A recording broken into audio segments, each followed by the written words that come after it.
Good morning. Welcome to week 3. We've enjoyed reading your post through part 2, module 2 for part 1 folks. And I know that you had an opportunity, most of you, to get your EQI inventory at this point.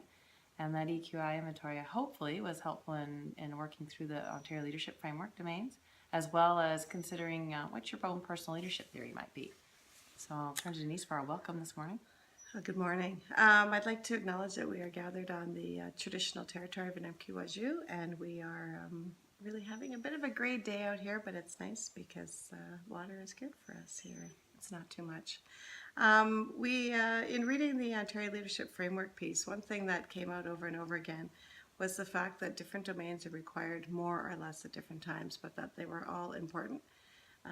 Maybe not always equally important at every given time, but there were elements of them that were pulled through really every decision that you make in school leadership. So that was really interesting to read the different posts that people had and how that An overarching theme, I think, and we recognize today in education is that building relationships piece. And that's sort of the underlying domain that I think threads through each of them.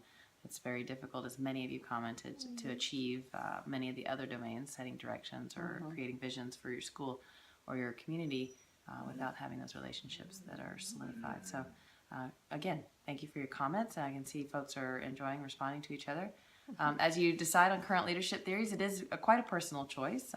Many of them, and several people obviously have are difficulty deciding on specifically one, and that's with some intent. We don't always make those decisions, and actually most of us have several different leadership styles we use at different times. So you'll see that come up again later in the course.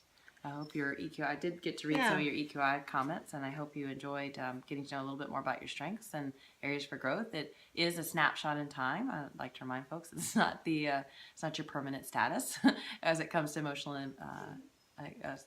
intelligence. However, one of the great things about emotional intelligence we know is that we can grow in very different domains. So if you'll check the back of your book, EQI Edge, it has some great exercises if you're setting goals for yourself about growth. It has some good places and good things that you can try, practices every day at your work. And one of the other pieces to that is the EQI, while it is a snapshot of this past week or two, it's something that you can look back on and utilize over the next couple years. Because I was talking with Dr. Awana and we were talking about strengths. And he said, we all have our strengths and we have our areas that we want to grow. And he said, it's interesting to go 6 months down the road and reflect back on what you identified as strengths at that time and what you identified as areas that you were going to work on growing and see where you're at. So for those of you who will be continuing on into part 2 in the next year, this will be the same EQI space that you can use then, but you'll be more in a reflective piece then to see your growth over the past year. So that's always a good learning tool, not just to look at it in the moment. Yeah, so we several of you have already walked into module 3 and you've seen that it is a lengthy one. It's very full. One per day. Yeah, it's a very full module. It is looking at really legislation, regulation, some of the PPMs. It has a really interesting component though coming up in it, and that is the FNMI policy piece with Pam Agwa. And she'll be doing as well a Twitter blog or Twitter conversation with you. I encourage you, please get involved in that. It's a really unique way that educators and professionals all over the planet, of course, are connecting Twitter. And it's interesting to try to distill your thoughts into small 150 character messages. And that's quite a talent. So please do spend some time in that module 3.4 particularly, because I think you'll find it very fulsome and a really good growth opportunity. Now, if I could just add to that, Pam will be unavailable at the end of the week. So if you wanted to do this today, that might be tomorrow would be a good time to do it. She is involved in some traditional cultural ceremony this weekend. So she will be heading off grid, I think, on Friday. So just be aware of that if you are sending her tweets, she will get them, but not till she gets back on Sunday. And just a note on the Carswell, because I know that you'll be investigating pertinent legislation through your Carswell. You're not intended to memorize the Carswell or to read the entire thing front to bottom. The idea, though, is that you know where it is, you know where some of the really salient and current legislation is in that book so that you can look for it. A few people talked about putting sticky notes in the Carswell so that they had it. It's just a good book to have with you.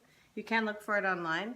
But the problem when you start looking through e-laws is you're not really then sure exactly what's related to education and what isn't, because the Carswell puts all the education law together. anything related to school. And some of the stuff that's related to school you may not necessarily know is school related. Okay. So, good luck in Module yeah. 3. Pace yourself. The module stays open, so if you're not complete with 3.9 as you go forward by the end of the week, that's okay as well, because you can continue to comment and continue to add. And you can do that as well in Module 2 and Module 1. So, enjoy the learning for the next week, and we'll be back with you soon. All right. Thank you.